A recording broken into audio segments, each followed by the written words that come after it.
In this video, I'd like to talk about asset allocation. Asset allocation is an optional module that goes with IncomeMax.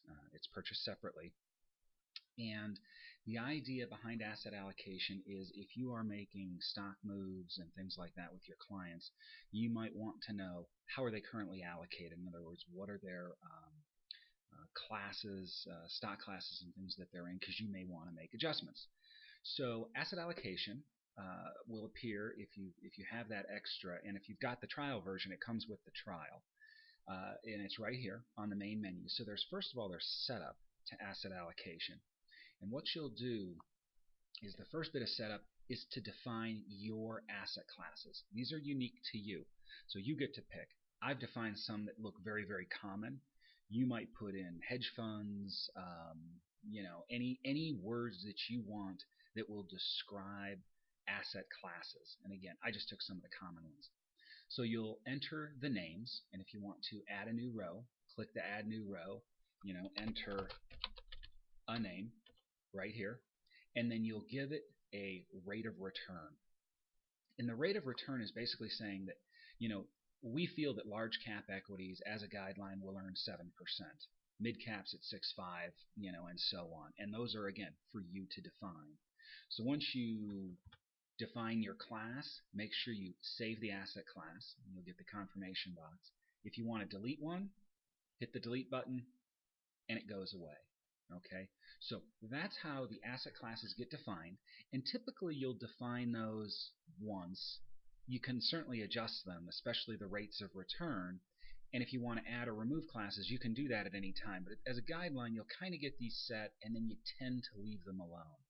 And you can define, as far as I know, as many asset classes as you'd like. Then what we have is tell me about clients. How would I define my clients? And again, I took very obvious ones here, that we have people that are conservative, moderate, and aggressive.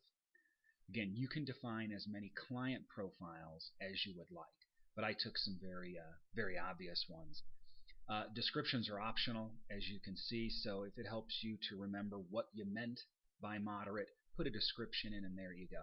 Same thing, add a row, delete, and save, just as on the other screen. So we've defined the classes, now we've defined the client profiles. Now we're going to mix the two together. In the profile allocation section, what you're doing is you are choosing, once I can get this to come up for me, you're going to choose a client profile such as conservative.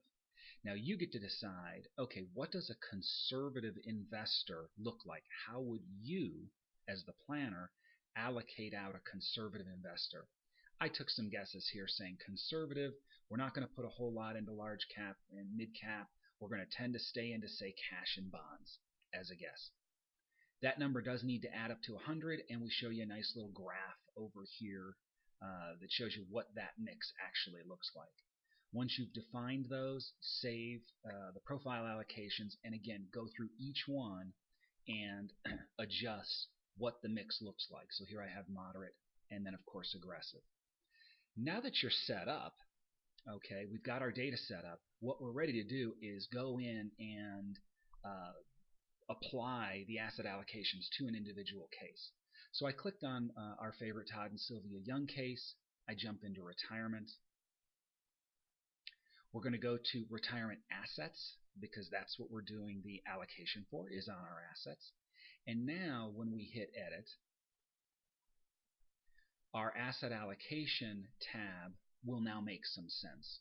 And this one I already filled out, but you can see what I've done. What you'll do is, if you don't see values here, or you have changed the values, hit reload and it'll pull the values from your current asset classes definition.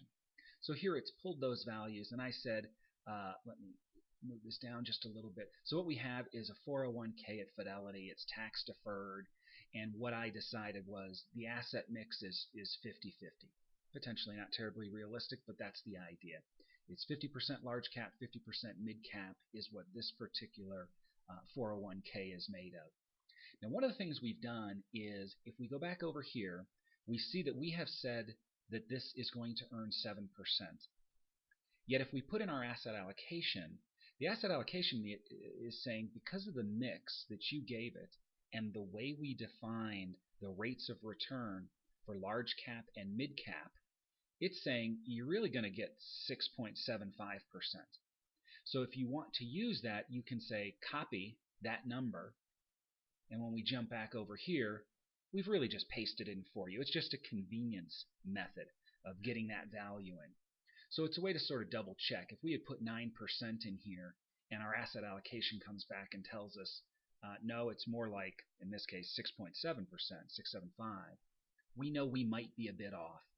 Again, look for the informational icons and click on those. This tells you more information, context-sensitive help of what's going on here. So once that's done, and I've already gone through and defined the asset mixes for these two, again, if you've purchased asset allocation, the asset recommendations button will be active. And then we get into kind of the good stuff of, okay, tell me how my client is currently allocated here, and tell me, because we said that they were conservative, tell me what it's supposed to look like. So what we have decided, well, what you've decided because you defined it, is that a conservative investor would have 10% here, 10%, remember we said it was 40 and 40, and that these are the amounts, based on their $305,000 total, that's how much their assets are, you should allocate it in this method. This is the distribution you should have. This is how they're currently allocated. They've got 20% here and 40 and 20 and so on, as you can read that. And this is the dollar amounts that relates to. And then these are the movements that you'd have to do. So what we're saying is we got to get 32,000 out of large cap equity, take 99,000 out of here, take 82,000 out. We need to put 122 in bonds, and so on. Now you can also print a report, and that report, let me move this again, shows asset allocation. And it's just showing, a very simple report on this one. It's saying that, hey, here's the model as we just showed it, and this is what it's supposed to look like. And then this is what the client is actually doing. So, and here are the changes that need to be made. That's the basics on asset allocation. Again, please take a look at the other videos on the support tab, as they will help guide you through what IncomeMax can and cannot do. Thanks again for your time.